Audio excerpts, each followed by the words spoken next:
News Vlog Lexter Hiking TV. Ito ang gabay at gabay nagbibigay ng ilaw sa mga taong nawala ng pag-asa at ito ang sandigan ng mga tao upang mabigyan ng Merry Christmas 2023! Merry Christmas 2023! Ito naman ang inyong host. Magandang gabi!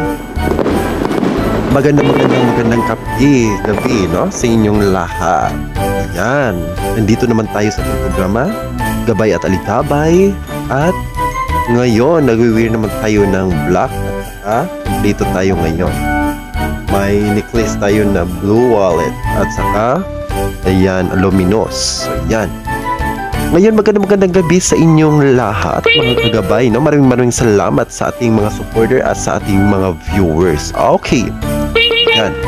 Bago pa natin itatopic, no? May topic tayo ngayon. It's all about bakit ka pa always minamalas kahit sa trabaho, no?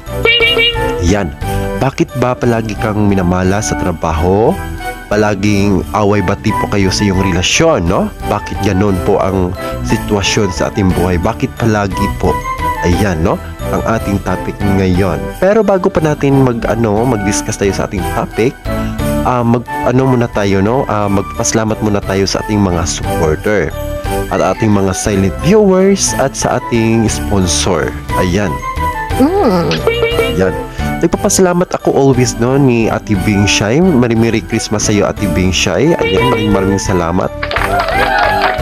Always nagsusuporta at of course sa ating Mr. Lee Art TV, always yan nag-aabang sa ating premiere, no? Maraming salamat sa iyo, Ate Bing, sa Mr. Lee Art TV.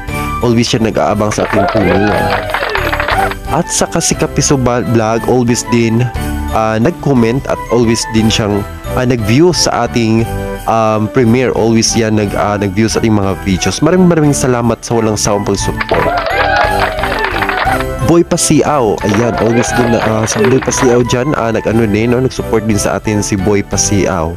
At saka mga baguhan natin, no, sa ating premiere. Thank you so much for supporting always, and of course, God bless and Merry Christmas always, especially sa ating supporter. Maraming salamat. At nagagabayan, always tayo ginagabayan, always nagagabay sa atin, sa ating programa. Maraming salamat. And of course, sa ating silent viewers, maraming papasalamat din ako sa ating silent viewers. God bless sa inyo at Merry Christmas in the Happy New Year. Ayan. Maraming since malapit na po ang New Year, palapit na po ang end ngayong 2023, no?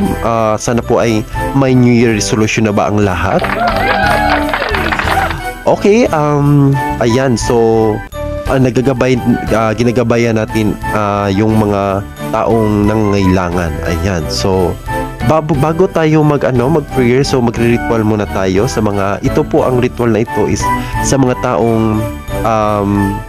taong palaging may galit, palaging minamalas, no? Palaging minamalas sa trabaho, palaging away-bati sa pamilya, parang gano'n, no? Away at saka especially sa love life. Bakit po palagi po kayong iniiwan, no? Of course, itong ritual nito is general, no? Sa lahat ng may mga alinlangan sa buhay, no? Palaging may mga tabi, no? Or something, may mga kadugtong na malas, okay? So ito po ay para sa inyo, okay? Ayan, no? So ayan, pwede po kayong humawak, no? Or pwede nyong palakasin yung volume ng cellphone ninyo kung sa cellphone po kayo.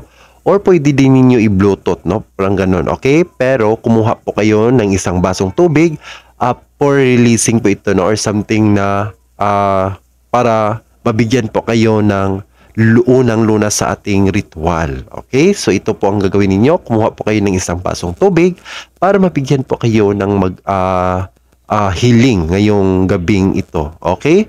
So banggitin lang ninyo sa pangatlong beses ang inyong pangalan bago natin mag-start sa ating ritual or tradition, no? Okay?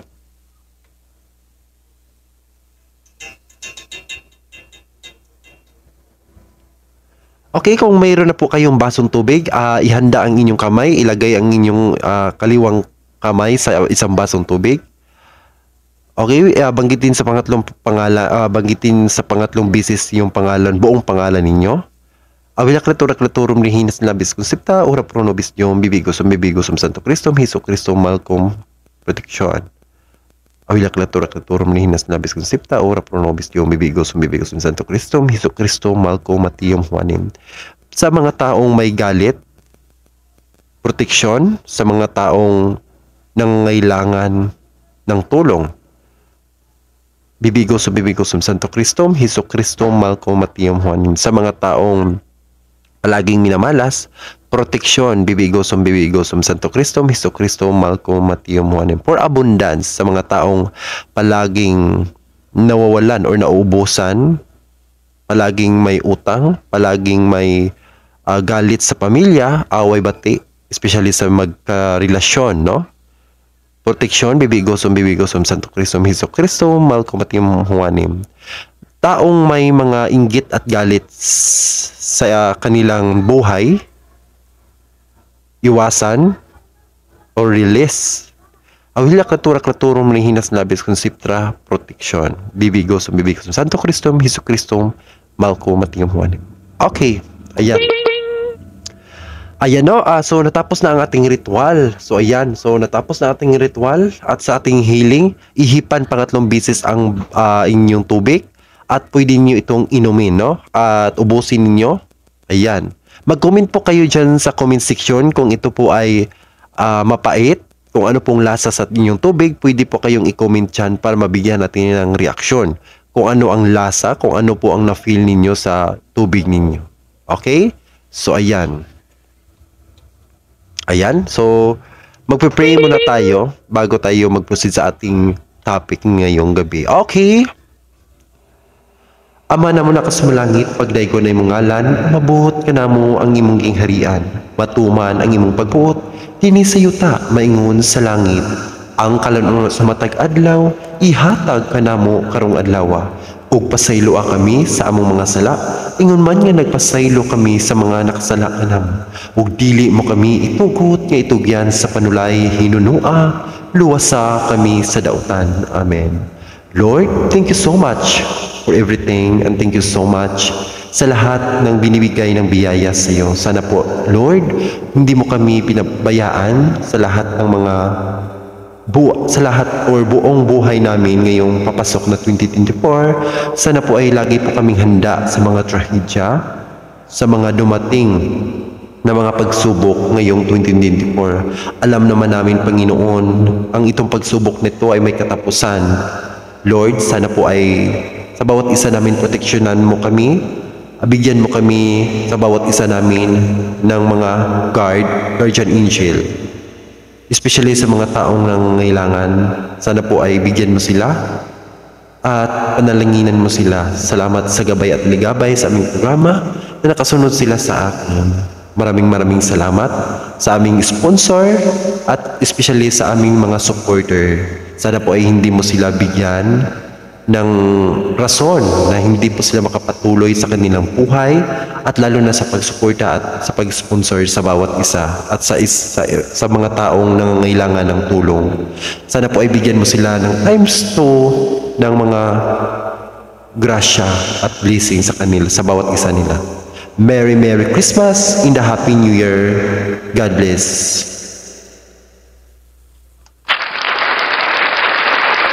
Ayan, no? Maraming salamat. Nandito na po tayo at tapos na po ang ating prayer at healing. Okay.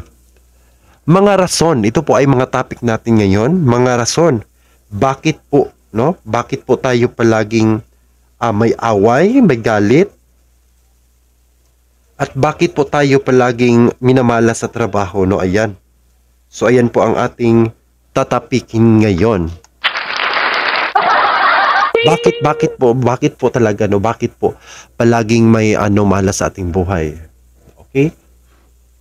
Okay, bakit po talaga? Bakit po palagi po kayong inaaway? Okay? At parang sa trabaho, hindi po kayo makakonsentrate. Ayan. baka po ay minamalas ka, baka po ay may mga galit, no? Or baka po ay hindi mo kagustuhan, no? Na parang something na kailangan ka pang i-force, kailangan pang may taong magpo-force sa'yo, or kailangan isadihan ka pa, no? Sa ibang tao kaya ganon po ang nangyari. Hindi ka kailangan. Okay, una, bigyan po ko kayo ng mga hints, no? Sa ating gabay. Okay. Tignan natin ang mga taong bakit po palagi pong may mga ganon. Okay, tignan natin sa ating gabay at aligabay. Bakit po palaging may malas? Bakit po palaging mag-away-away po kayo sa inyong pamilya? Okay? Base po sa ating gabay, tignan natin ang inyong gabay. Okay, nakikita natin dito sa unang gabay, no? Sa mga taong palaging minamalas, palaging may away sa pamilya, at palaging iniiwan, away-bati sa pag-ibig. Okay, una, base sa ating gabay, una na pinapakita sa ating gabay, nakikita natin dito, palaging may mga intention. Una, hindi makatulog dahil po sa mga malalim na iniisip. At palaging ayaw, no? Parang ayaw pakialaman ang iyong sarili. Palaging may problema, palaging may iniisip, malalim po yung parang history, no? Palagi po itong paulit-ulit, pabalik-balik, hindi makakontrol sa sarili. Dahil kagustuhang igalit, lahat po ay parang something na maamong, no? Or something na mapagan lahat ng especially sa yung boyfriend, girlfriend, no? Palagi pong yung problema mo is madadamay, parang gano'n, no? Madadamay po, parang gano'n. Okay. At nakikita natin dito sa trabaho, kahit may trabaho, may pera, parang hindi po masaya dahil po overthinking, dahil po minsan is may nagsusulsol, palaging may kulang, parang gano'n, no? Ayan po ang dahilan. Okay? Parang may kulang sa trabaho.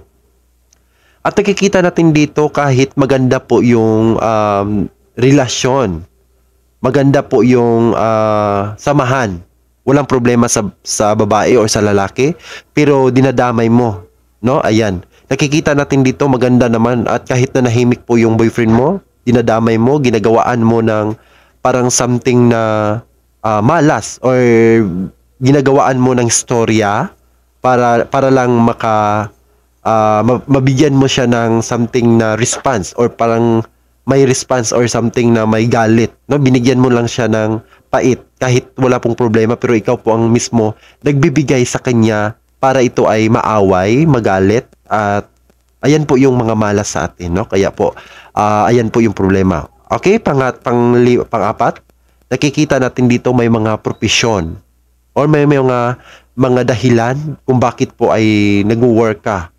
Dahil po sa iyong mga ambisyon. Ayan po, una may mga ambisyon ka, no? Para po ay makukuha, nagtatrabaho kang maigi, pero bakit po hindi pa makukuha? Kahit isa sa 10 mga ambisyon mo na makukuha, una ito po, pero hindi mo pa siya makuha-kuha. Dahil yung pera na tinatrabahoan mo palaging nauubos. Bakit kaya? Dahil po, una, sa ambisyon mo. Bakit po? Palagi mo yung palagi kang nagiging nangunguna or something, palagi kang naging competition, no? Nagkompetent ka sa iyong sarili mismo, no? Para ito ay makukuha po lahat ng mga ano mo, no? Yung mga ambisyon mo na mga kagamitan. Kaya po ay nandyan po yung palaging nakukulangan ka sa pera, palaging nauubusan ka, palaging may kakalagyan po yung pera mo dahil po sa ganong bagay. Kaya po iwasan mo. Ano po mga iwasan mo? Yan po ay mga iwasan mo yung ito po yung pang-apat, no, na dahilan. Kaya po dapat po iwasan mo. Dapat po iwasan mo. Baka yan po ang mean na problema sa iyo or mean na malas. Bakit po palagi po kayo nag-away? Palagi po makasabi kasi yung sarili na malas. Okay, panglima, ito po yung panglima na dapat mong iwasan. Okay, panglima, may mga decision ka na parang bigay at bawi po yung mga decision mo. Ano po mga decision mo? Yung una, gusto ka makapunta sa labas para makuha one big time or one time na pera na makuha mo talaga dahil po sa ambisyon mo, dahil po sa iyong mga pangarap, dahil po sa iyong dream, parang ganon, no? Parang atat po yung buhay mo. Kaya po ay parang hindi po nag-stabilize po yung main na yung direction mo, kaya po hindi po nakukuha dahil po sa yung ugali, dahil po sa yung ginagawa, kaya po ay hindi po ito madaling makuha mo, no? Ayan po yung mga limang dapat iwasan mo.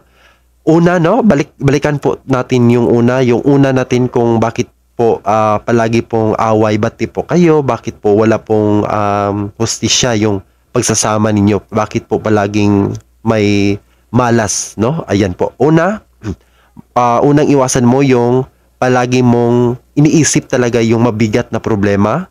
Iniisip mo yung mga bagay na parang palaging nakabalandra sa isip mo, hindi ka makakatulog, naging anxiety ka. So una po yung iwasan mo. Okay, palitan mo yung problema na yon, palitan mo. Okay, tip po ito, no, para sa iyo. Para sa inyo. Okay, tip po sa inyo. Una, palitan mo ito ng pagmamahal. Ano pong pagmamahal? Ano pong way, no? For bakit po pagmamahal? Ano pong mga daan? Okay, una, pagmamahal sa sarili mo. Okay, control. Okay, unang kukontrolin mo yung sarili mo. Marunong kang umintindi sa sarili mo. Marunong kang magbigay ng oras para ito ay maiwasan. So una po yan, no, sa sarili. Okay, pangalawa.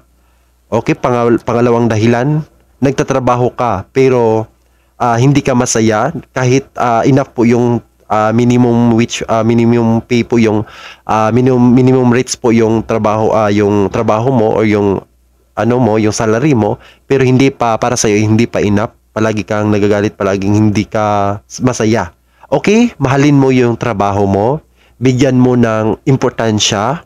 Bakit po meron kang pera? Bakit nagtatrabaho ka? Ano pong dahilan, no? Una, isadihan mo yung ganong bagay, kalawang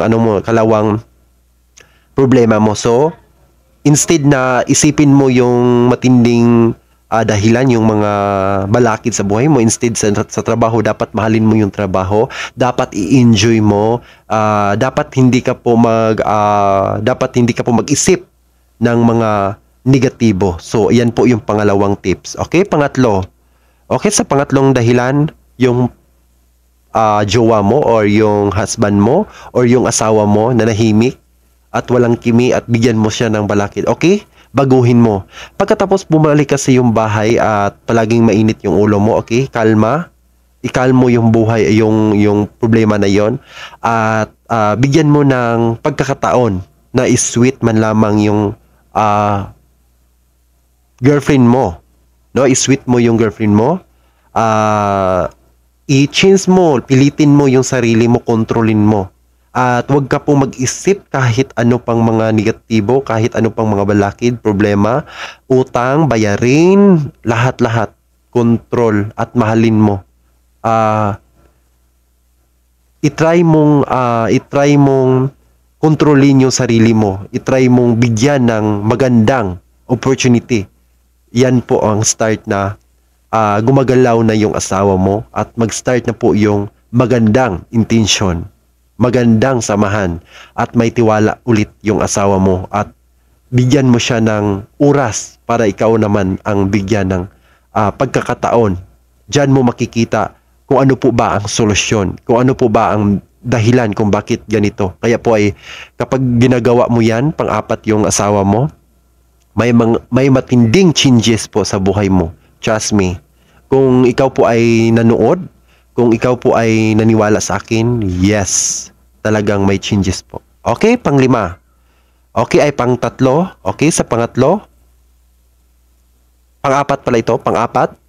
Ikaw po ay mahilig, no, sa mga pangarap na mga bagay-bagay, no, or something na mga oportunidad na gusto mong bilhin sa iyong buhay or may mga pangarap sa buhay. Okay?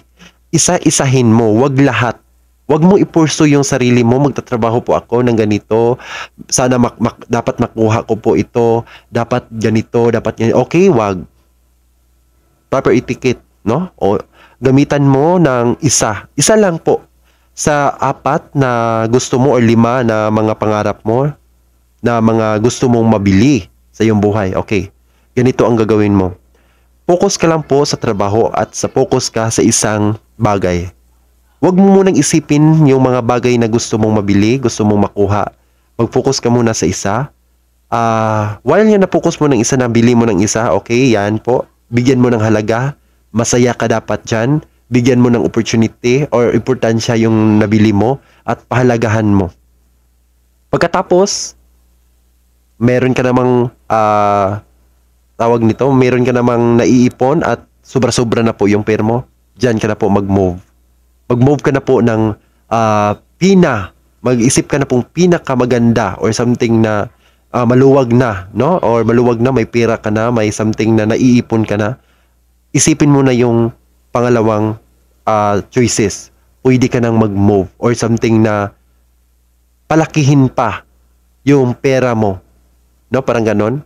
Or mag-isip ka ng mas maganda na bubumubum po yung pera mo na hindi po babalik ulit sa baba. Parang ganon. Okay, isipin mo yan. Mag-communicate ka sa iyong partner or yung asawa mo or yung jowa mo. Mag-isip po kayo ng mga something na negosyo para ito ay maganda yung takbo ng pagsasama niyo. So, yan po yung pang-4. Pang-5, yung pag-isip mo na mag-abroad ka pero bigla pong natigil dahil po may mga nag-alinlangan ka at wala kang aksyon. Okay, kung abroad naman, ito ang dahilan. Dahil may mga inisip ka, okay, iwasan mo muna yung mga inisip mo, magpo-focus ka muna sa yung direction. Dahil yan po yung wish mo. Dahil yan po yung kagustuhan mo. Dahil dahil sa makuha mo, okay, isipin mo muna. Istadihan mo muna yung sarili mo kung dapat ba, kailangan ba, or kaya ba. So, yan lang po muna, no? Para ito ay mabigyan ka ng liwanag. Para mabigyan ka ng tamang kasagutan. Para hindi ka sa huli, no? Parang something na hindi ka magmahay sa huli. Parang ganon. So, sana po ay naintindihan mo. Sana rin naintindihan nyo, no? Lahat ng ating topic ngayon, ito ay pinaka-importansya na topic natin ngayon dahil isa po itong sensitibo, dahil ito po ang pinaka-main na dahilan, pinaka-literal na nangyayari sa ating buhay in real life. Ito po ang posibleng mean na parang something na ito ay known na, no? Na sa atin, known as na natin yung mga problemang ito. Kaya po ay nandito po kayo para ito ay manood po kayo kung paano po or something mga tips, no? Dahil po ito ay nangangailangan ng dahilan, nangangailangan ng kasagutan. Lahat, no? Kaya po ay kahit sa ganitong programa, nandito po kayo at nanood po kayo, ay nabigyan po kayo or nasharean po kayo kung ano po ang karapat-dapat na mabigyan. Kaya po ito ay nishishare ko dahil ito po ay gabay at aligabay sa atin. Ako lamang ay nagbibigay, nagdi-discuss ako. Ako lang po ang inyong host upang magbigay ng magandang idea. Kung ito ay para mabuti. Kung ito ay mabuti sa iyo, okay, maganda po yung oportunidad na yan. Kaya po ay nandito ka. Ayan. At ito muli ang inyong host. Maraming salamat at sa walang sawang pagsuporta. At huwag kalimutan mag-click all bear at mag-subscribe sa ating YouTube channel. At ito ang ating gabay at aligabay at inyong host na si Lexter. At ito ang ating main channel, Lexter Hiking TV. Huwag kalimutan mag-subscribe at mag-support para lagi po kayong updated sa ating mga panibagong video. Dito muli, nagsasabi, Merry Christmas and Happy New Year 2023. Maraming salamat muli at sa susunod na video, may mga topic naman tayo. Mga importansyang topic dito lang sa ating programa, Gabay at Aligabay. Hanggat sa muli, maraming salamat. God bless po.